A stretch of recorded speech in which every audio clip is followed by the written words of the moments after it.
Hi there, this is Mega Supreme here with another Transformers toy review. This is my second time trying to review it. I had a bit of trouble with my lighting, so hopefully that's resolved.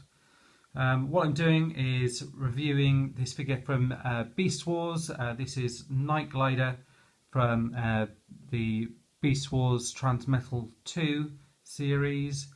The reason why I'm reviewing this figure is I've just gone through all of my Beast Wars figures, Beast Machines, everything else like that, although I wasn't a big fan of the actual Beast Machine toys themselves.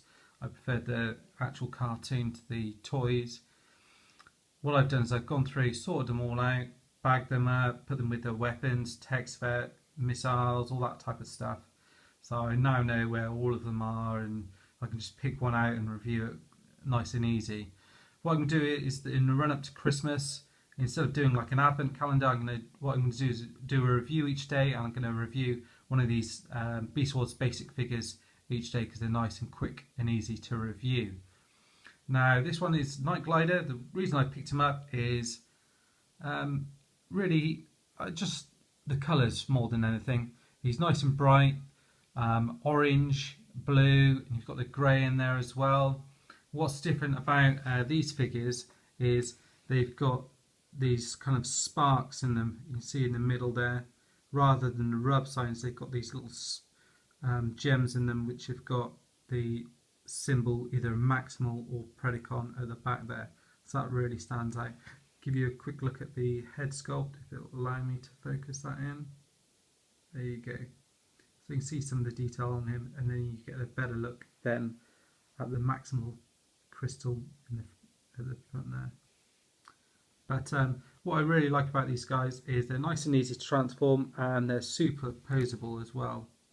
Let's sort out the focus on that as well. As far as articulation goes, it's all on ball joints, so you can move his arm all the way around if you want to.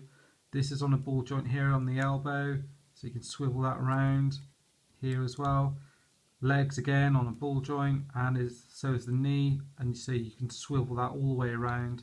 The only thing that stops them really is the wings back here. The foot is on a ball joint as well, and so you can swivel that around to make so you can pose in lots of different ways. I think his head as well is on a ball joint, so you can swivel that all the way around and kind of backwards and forwards as well.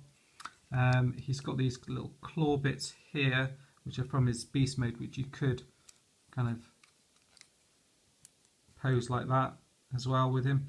Unfortunately for this one, I don't actually have his text spec or his instructions with him, which I do have with a lot of other ones. The other thing I noticed as well is he's got a swivel at the waist as well, which is kind of unusual for these figures.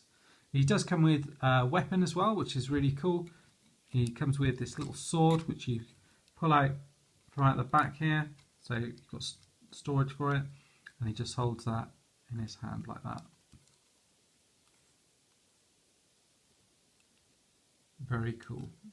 Transform him, nice and easy if I can remember it. So you take his sword off, pop that in the back here like that, and then what you do is you get this torso bit here and fold it round.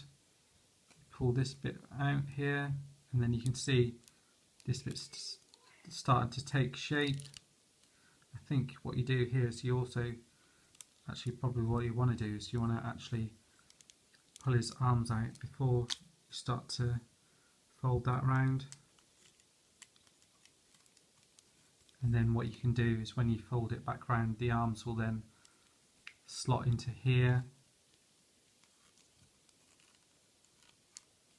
like that at the bottom here, and then you take this bit here, so you've got the head of his kind of flying squirrel mode here, and you can push that back, and I've just snapped his head off. Here we go. So if I can get his head out, I'll correct what I did wrong there on the transformation. Here we go, so I've got his head out. What I should have done there was actually fold his head back into this bit here. So I'll just put that right. Luckily it's on a ball joint, so they kind of pop off and you can pop them back in. There we go. So let's fold that in. That's the trouble with not having the instructions. It's been such a long time since I actually transformed this guy that you actually then forget how to do them. So pull that back like that, and then you can pull these round, and I think you can do it so he actually stands up on his feet here at the back. And then what you can do is you can either have these kind of hands like pointing forward or like this, or I've seen them somewhere where they're sort of kind of clasped around the kind of wings here as well. I'm sure I've got that right. Doesn't look quite right though, does it?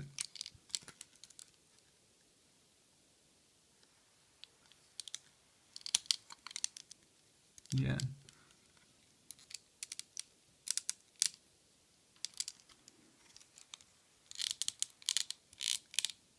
Just double checking that everything's in alright.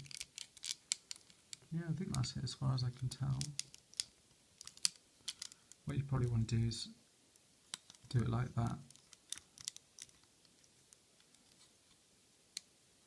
Then you can get them to stand up a little bit better. And you can have him stand up like that if you like. So you've got his wings out like that, or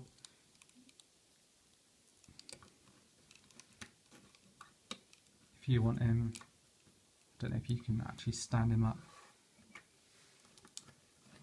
crouch his legs right down or not.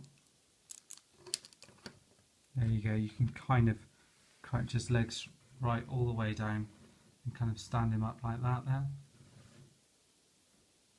But it looks pretty cool in his flying squirrel mode. His hasn't got any mouth articulation, which it looks like it should do, but it doesn't budge at all. You've got these little arms here which are on a ball joint, swivels backwards and forwards like that. And then you've got some articulation on the tail here as well. But that's really it as far as this articulation is concerned. And then transforming back, you just swivel this bit back round, and then if I can remember how to do it, push that bit out here, and push his arms out, or back in, sorry, and then his head you can just poke back round, pop that in there, and then bring this down at the back, pull his head back round, swivel his feet round like that, and then his hips you can swivel back round as well, so like that and like that. There you go, so he pushes his arms all the way down like that, sorry, and then push his tail back up like that. The other thing to note as well is what I like about these ones is you've got the detail on the legs is different, so you'll have one that's got bits of fur on here, and then you'll have another arm that looks a bit more mechanical. So they are very, you know, you've got different molds for each of the legs and things like that. Just very slightly different, but nice bits of detail on there. But yeah, really like this figure. Lots of detail, and probably favourite in robot mode. I'll be getting a few other Beast Wars figures out to review them as well. Please comment, subscribe, let me know what you think. That's it for now. Been another Transformers toy review looking at Beast Wars Nightglider. Cheers guys, bye.